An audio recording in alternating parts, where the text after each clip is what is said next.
They know I'm wicked with the bars. Call me the new Kendrick Lamar. Check out the flick of the wrist. This penmanship something that most of you miss. Hello guys, it's your girl I am _ Breezy, BRWEZE, Breezy with an E, not a Y, and I'm back with another video. So today this will be episode 2 of my dream house slash my Naca process slash future homeowner home buyer process, right? So in this video, in my first video, if you have not seen the first video in the dream house process playlist, go watch that. My first video was me attending my first Naca orientation and things like that, right? So I am going to be telling you guys a little bit about my future homeowner journey, and everything that I'll be doing right in my process. So as some of you guys know who did watch my first video, which should be all of you, because if you ain't, pause, go watch. So for those of you who have watched, and if you don't know, sorry about the noise, y'all ignore all those sounds, but I will be going through Naca, which Naca is the Neighborhood Assistance Corporation of America, and they help people purchase homes. So my mom actually is a member of Naca, and I kind of, the older I got, I was like, okay, I'm 18 now, I think I'm ready to start like seeing what this is about, purchasing a home and things like that. I do stay with my parents, for those who don't know. I do at some point, of course, in the near future, want to live on my own, but I am not interested in purchasing an apartment. When I purchase my first place, I do want it to be a home. I do want to be investing into something rather than spending a bunch of money on renting an apartment or even renting a house, because renting, I feel like with renting, your money goes nowhere, honestly, because it's not yours. You're gonna have to give them that home back at some point, unless you're rent to own. That's a different story, right? So I went with my mom to a Naca orientation. They had a bunch of people from all Naca is pretty much everywhere. I don't know too many places that Naca is not. It's in almost every state.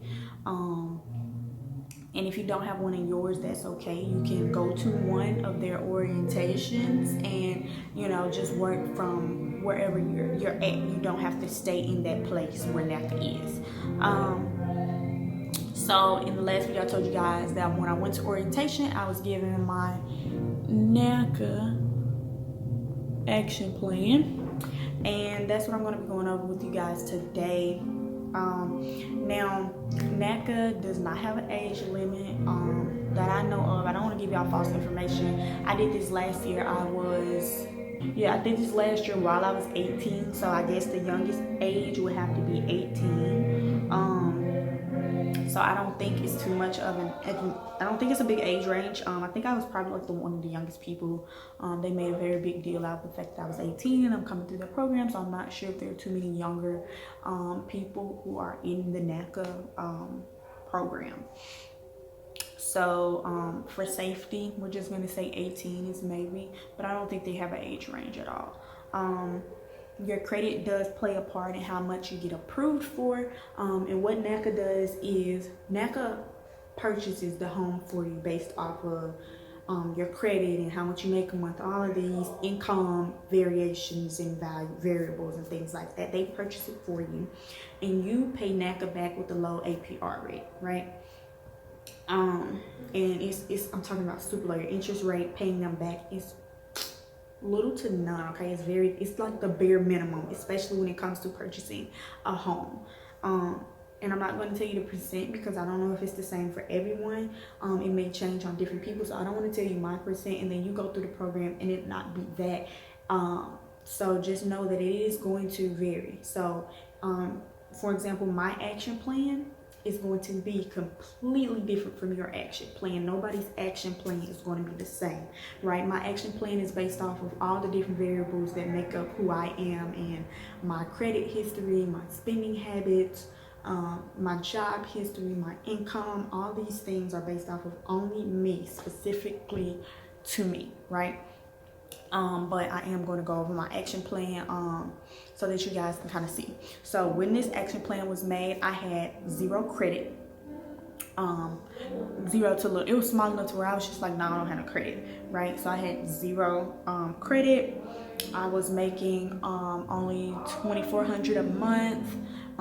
I was spending, my total spending was about, I said about $250 a month on bills, stuff that I needed to spend money on, which would be like contributing to the household that I stay in now. Phone bill, things like that is what that like $250, $300 chalked up to be for me personally, right? And I had to give them something because being young, I stay with my parents. I don't have any like big bills, you know. So I have phone bill, internet bill, any kind of subscriptions that I may have. Other than that, I would give a certain amount of money to my mom to contribute to my household each month, things like that. Please ignore this music in my background, y'all. So that's what my action plan is for me, right? So mind you, 0 credit, all those things play a huge part in your action plan. So my action plan was made on, let's see, does it have the date on here? Oh, I can tell you from the email. Hold up. August 26, 2019 was when this action plan was made. So let's see, about 5 months ago, right? And I will tell you this, if I had followed this, if I had been able to follow my action plan from then up until around February, and I had gotten everything done, right now I would be looking for a house. Next month I would have had my next meeting with my agent, my Naca agent, and would have been able to go and start to look for a property. But I had a lot of stuff come up, so I'm gonna go over this action plan with y'all. Now mine is quite lengthy because, remind you, I don't have any kind of like life history. I'm really just starting my life, so I don't have bills or credit or any type of history, so I have to go by this to build, right? So blah blah. So what they'll say on your action plan, once you finish your session, your first Naca session, it'll say, congratulations on completing today's session. Naca will work with you for as long as it takes to improve your financial position and to become Naca qualified. The Naca action plan is designed to give you an overview of your current financial circumstances, including your readiness for home ownership, and provide you a list of steps to improve your overall financial position, right? So these lists of steps on your action plan is what's going to help you be able to do this partnership thing with Naca. Be sure to ask questions, obtain complete understanding of all the action items prior to the end of your session. Signature, blah blah blah blah, right? So basically, once you have this meeting, you go through this with your counselor the day of that session and orientation I was telling y'all about. Y'all go through each item on this action plan, and you have to let them know whether you understand it or not. Please make sure you tell these people that whether you understand each action that they are giving you, because if you don't understand it, you can't get it done. So please don't waste time feeling, oh, like I don't know the answer to this and things like that. So they have these different little things up here, right? So budget surplus. My budget surplus was $0. My monthly savings was $0. I don't really, like, I have money, but I don't intentionally like, oh, I don't have a savings account, so it's nothing like that. So monthly savings, 0. Financial management surplus savings, $0. Don't have neither one of them.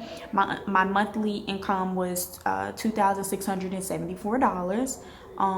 Rent amount, I didn't pay any rent, so my rent was 0. Monthly expenses, I didn't really have too many, so that was 0. Monthly liabilities, 0. Total liabilities, 0. I have none. Total assets, $834. MRF, $4,429. late payments last 12 months 0 as of currently. Late payments as of 13 to 24 months 0 currently. Now MRF, I cannot tell y'all what it stands for. I'm finna look it up because I can't remember, but I'm gonna put it over there what MRF stands for, but I do know what it is. My MRF is the at the end of my action plan. That's the amount of money that I'm going to need to give these people to say, okay, now here's that includes my, like, all the fees for Naca to go to do this with me, right? And then that includes like your inspection, like a payment down and things like that, all of that. I think that's what that, if I'm not mistaken, I believe that's what it is, y'all. So my MRF is my minimum required funds. These are the funds that you will use for expenses such as your inspection, your earnest money, tax, insurance, escrow, buy down funds, 2 months mortgage payment, reserve, and or your cash to close. So that's what your MRF is, which for me, my MRF was $4,429, right? Now I've had that amount of money in one time, but I cannot do that because they need to show that I can pay a mortgage. They need to show that I can pay somebody something on a monthly basis at enough consistent time, right? So for me, if I'm not mistaken, I had to do it for like 6 months. Let me tell y'all, hold on. So the things that are on my action plan, right? And I was trying to have all these things done by March the 6th of 2020. But of course, as I said, I got sick, things happen. We'll do that another time, right? Y'all seen the mess. Y'all have seen some of the foolery. So I have payment shock savings, which is, my payment shock is the difference between my current housing payment and your defined mortgage payment. Meaning, what I currently have to pay for my home, for a house that I have, and my current mortgage added together, right? So let me do the math with y'all. 834. Is that what that was? So when I said my total assets, if I'm not mistaken,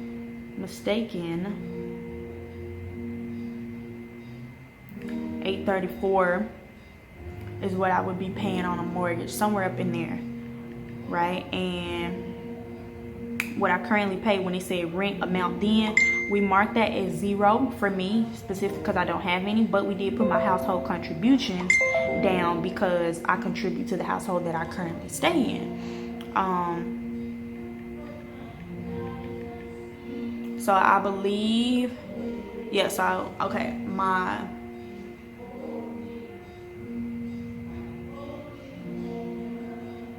so your overall account must grow.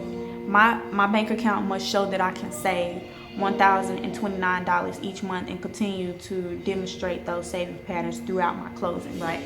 So I need to be able to show them that I can save $1,029 per month. Not just that I can have it in my account, but I need it to save. I need it to stack, right? To stay in there. So I need to show that I can survive and continue to keep that amount of money saved in an account all the way until the closing of my house, right? So that's step 1. That didn't quite work out for me just because I got sick, I got ill, I couldn't work. So that money that I was making, I was down. Of course, I did still have other income, because your girl got like 5 streams of income. I'm trying to have 7, you know what I'm saying? Millionaires have 7 streams of income. So get with it. But I wasn't able to obtain that and save because I was in the hospital. I had stuff going on, car things. Life happens, y'all. So do not get discouraged. I'm not gonna lie, I was super discouraged. I was super sad that I wasn't able to keep up my momentum when I started, like y'all could see in that first video.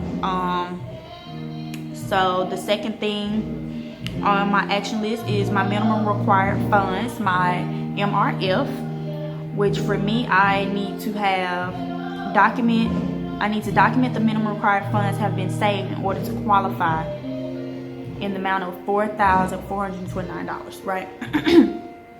So I need to save $1,029 for at the least 5 to 6 months, right? $1,029 is how much they said I need to save each month, right? Minus my little bill, which is like $250. So mortgage times 6. Yeah, so I need to save that amount. I'm riding, I'm vibing. Keep that same energy when I press by again. I'm riding, I'm vibing. You lost a good one and you can't remember why again.